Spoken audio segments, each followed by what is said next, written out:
మన ఆన్సర్లో చాలా టైమ్స్ మనం యూనిట్స్ అండ్ నోటేషన్స్ ఇచ్చినప్పుడు కన్ఫ్యూజ్ అవుతున్నాం. అసలు పైన ఇవ్వాలా, కింద ఇవ్వాలా, ఎగ్జాక్ట్గా కరెక్ట్గా ఎలా అనేది. ఇప్పుడు ఒకటి చూద్దాం ఎగ్జాంపుల్. సో ఇప్పుడు మనం యూజువల్గా మన ఆన్సర్లో ఫాలో అవుతున్న ఫార్మాట్ అయితే ఇది ఇస్తున్నాం, ఇలా ఇస్తున్నాం అనమాట.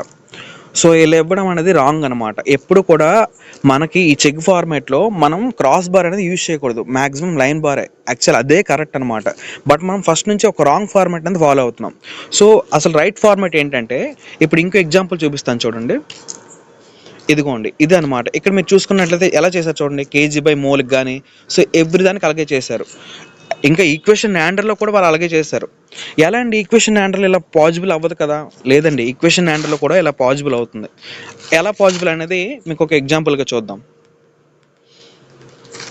సో ఇప్పుడు ఈ ఆన్సర్ తీసుకుంటున్నాను. ఇక్కడ చూసారు కదా, KN/M ఉంది. నేను ఈక్వేషన్ ఆండర్ యూజ్ చేసి సో క్రాస్ బార్ కాకుండా లైన్ బార్ యూజ్ చేస్తాను. అది ఎలా మీకు చూపిస్తాను చూడండి.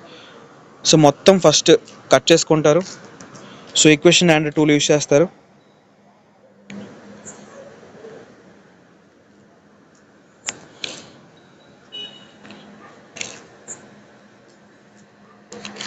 సో ఇక్కడ ఇప్పుడు ఏంటి, నేను KN/Mకి నేను లైన్ బార్ యూజ్ చేయాలనుకుంటున్నాను.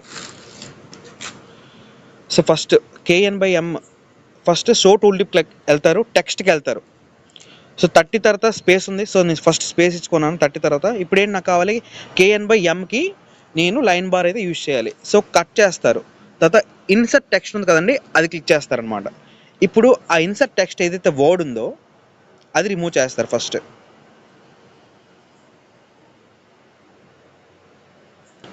సో ఇప్పుడు ఏదైతే మీరు ఇవ్వాలనుకుంటున్నారో అది ఇవ్వండి. ఓకేనా? ఇప్పుడు పైన చూడండి, చూసారా 30 KN/M. సో ఇది ఎవ్రీ టైం మీరు ఈక్వేషన్ ఆండర్లో కూడా మీరు ఇలాగే యూజ్ చేయాలి.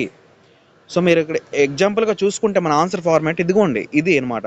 ఎక్కడ కూడా మీరు క్రాస్ బార్ అనేది యూజ్ చేయకూడదు. ఓన్లీ వాల్యూస్కి మాత్రమే యూజ్ చేయాలి.